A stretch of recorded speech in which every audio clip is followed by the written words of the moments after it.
হাদিসে এমন একটা দোয়া আছে যে দোয়াটা আল্লাহ তাআলা মুসা আলাইহিস সালাম থেকে শুরু করে আখিরি নবী মুহাম্মদে মুস্তাফা সাল্লাল্লাহু আলাইহি ওয়াসাল্লামকে পর্যন্ত শিখিয়েছেন।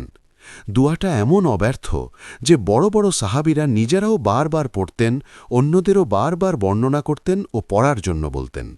সেই দোয়া সম্পর্কে হাসান বসরি রহমতুল্লাহ আলাইহি বলেছেন, আমাকে সামুরা ইবনে জুনদুব রাদিয়াল্লাহু আনহু বললেন, আমি কি আপনাকে এমন এক হাদিস শোনাব যেটা আমি রসূল আকরাম সাল্লাল্লাহু আলাইহি ওয়াসাল্লাম থেকেও অনেকবার শুনেছি, আবার আবু বকর ও ওমর রাদিয়াল্লাহু আনহুমা থেকেও অনেকবার শুনেছি, শোনাব সেটা?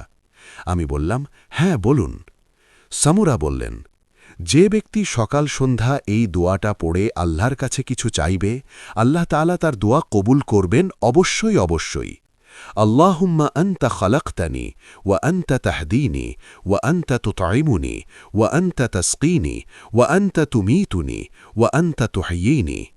হে আল্লাহ, তুমিই আমাকে সৃষ্টি করেছ, তুমিই আমাকে হিদায়েত দাও, তুমিই আমাকে খাওয়াও, তুমিই তো আমার হায়াত মৌত দেওয়ার মালিক। মুআজামুল আওসাত তবরানি 1028। সামুরা আরও বলেন, আমি আবদুল্লাহ ইবনে সুলাইমের কাছে গিয়েও এই দোয়ার কথা বলেছিলাম। তিনি শুনে বলেছিলেন, আমার পিতামাতা কুরবান হোক। রসূল আকরাম সাল্লাল্লাহু আলাইহি ওয়াসাল্লাম এই কালিমাগুলো দিয়ে দোয়া করতেন এবং বলতেন।